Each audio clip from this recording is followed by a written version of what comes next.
Kalau orang-orang dulu yang mengatakan pro kepada rakyat, ternyata mereka adalah bajingan-bajingan mencekik leher rakyat.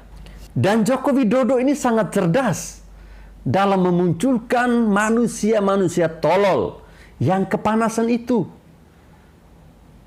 Cara Jokowi ini pintar karena dia melakukan gerakan yang begitu halus. Sehingga apa?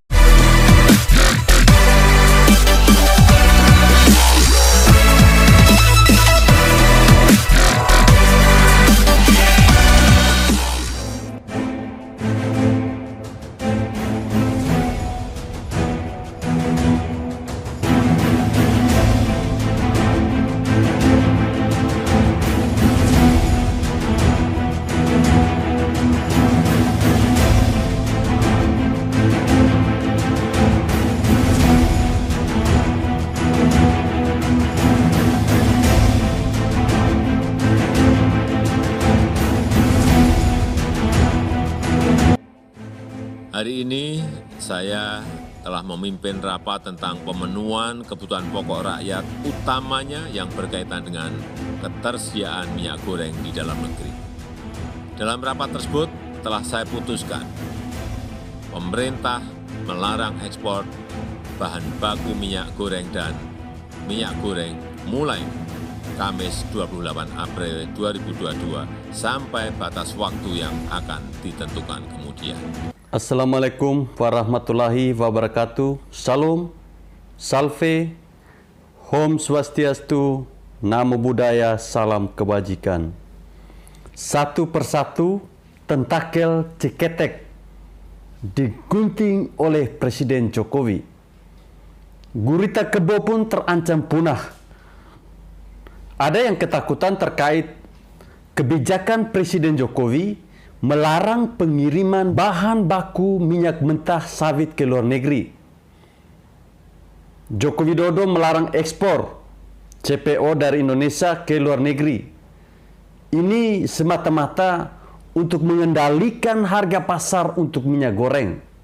Hal ini menjadi sebuah jalan yang susah harus ditempuh oleh Presiden Joko Widodo. Untuk apa? Untuk mengamankan stok minyak goreng dalam negeri, agar masyarakat tetap menikmati harga murah dan tidak lagi dimainkan oleh para mafia-mafia minyak goreng yang ternyata ada di dalam Kementerian Perdagangan. Dan ini benar-benar memalukan. Nah, dari kebijakan ini tentu kita melihat ada niat baik dari Presiden Joko Widodo, yaitu untuk melestarikan kepercayaan rakyat terhadap kepemimpinannya yang tentunya selalu berpihak kepada rakyat. Akan tetapi ada satu partai yang mengecam keras kebijakan ekspor dari minyak CPO ke luar negeri. Padahal kita tahu bersama-sama bahwa kebijakan ini itu semata-mata demi kebaikan rakyat. Ingat, demi kebaikan rakyat, bukan kebaikan partai ya. Nah, yang menjadi keanehan, partai yang katanya dulu berpihak kepada rakyat selama 10 tahun, dengan keberadaan pemimpin autopilot yang tidak bisa kerja itu, mereka malah menjadi orang yang mengecam paling keras dan teriak seperti orang kesurupan.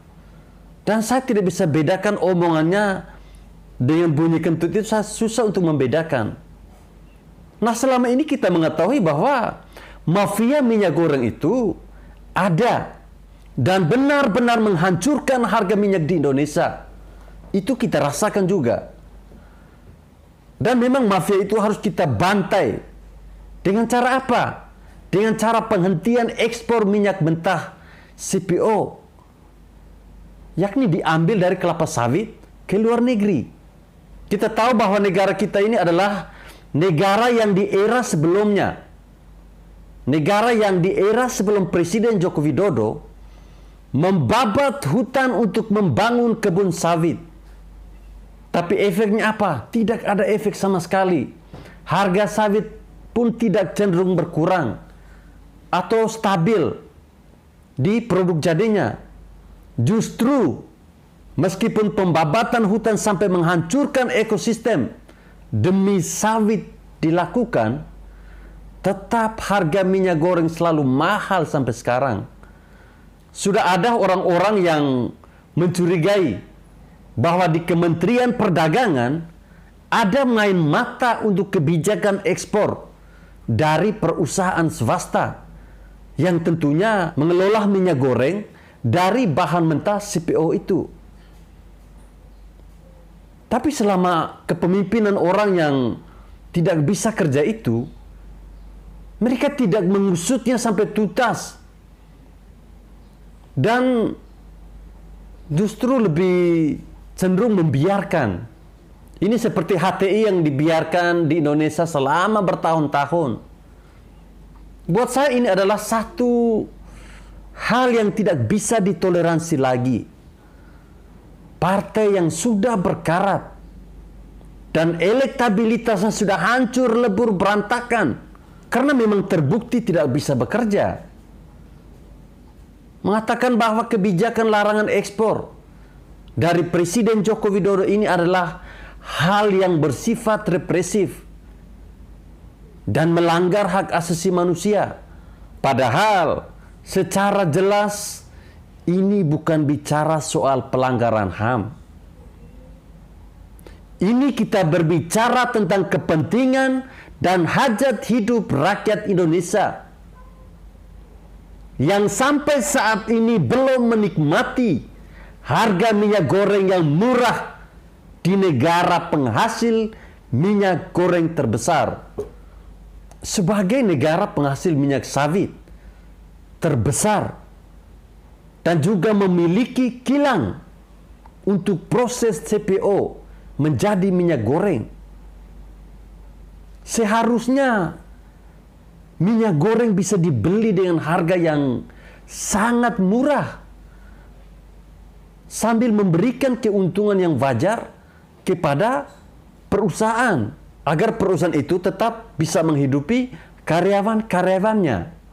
Nah, harga yang melambung tinggi ke angkasa ini membuat kecurigaan semakin besar bahwa memang ada pemain kartel di dalamnya. Jokowi tentu tahu betul bagaimana cara membunuh mafia-mafia tersebut secara perlahan namun pasti. Dan memang kelihatan sekali pemain mafia itu adalah orang yang ada di partai dan yang katanya berpihak kepada rakyat, tapi ternyata merupakan antek asing. Selama dia berkuasa, memang apa yang berhasil direbut kembali ke Indonesia tidak ada Ferguson. Di era Jokowi, Freeport jadi mayoritas milik Indonesia. Selain itu, masih ada lagi tambang-tambang minyak dan juga blok-blok minyak yang dikelola langsung oleh Pertamina. Setelah sekian lama dikelola oleh pihak asing dan dibiarkan begitu saja oleh pemimpin sebelumnya. Lalu sekarang mereka berteriak-teriak bahwa ini semua salah Jokowi. Petrol yang merupakan tempat para mafia minyak bumi membakar duit dan bikin uang rakyat sengsara, itu juga ditutupi oleh Presiden Joko Widodo tanpa rasa takut sekalipun. Dan sekarang gurita lain yang menjadi sumber uang dari para koruptor yang tidak terlihat di partai politik berkarat itu juga ditutup. Saya harus memberikan 2 jempol kepada Presiden Jokowi. Bagaimana cara dia memenggal gurita-gurita bisnis dari partai yang tidak jelas itu sangatlah kejam. Dan memang itu harus dilakukan. Sekarang Yang ditutup adalah keran ekspor minyak mentah CPO ke luar negeri. Semoga ke depannya kita semakin lama semakin bisa melihat dan mengetahui kalau orang-orang dulu yang mengatakan pro kepada rakyat, ternyata mereka adalah bajingan-bajingan mencekik leher rakyat. Dan Joko Widodo ini sangat cerdas dalam memunculkan manusia-manusia tolol yang kepanasan itu. Cara Jokowi ini pintar karena dia melakukan gerakan yang begitu halus. Sehingga apa? Ketika orang-orang partai berkarat itu munculnya juga tidak disengaja. Dan memang pada akhirnya kelihatan busuknya dari dalam. Ya kira-kira begitulah busuk-busuknya.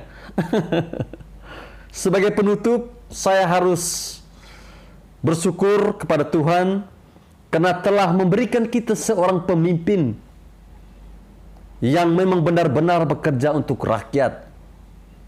Pemimpin yang bukan hanya sekedar berwacana, pemimpin yang bukan hanya sekedar berbicara, memberikan ucapan-ucapan manis kepada rakyat, tetapi dia memberikan bukti apa yang dia bicarakan itu yang dia kerjakan.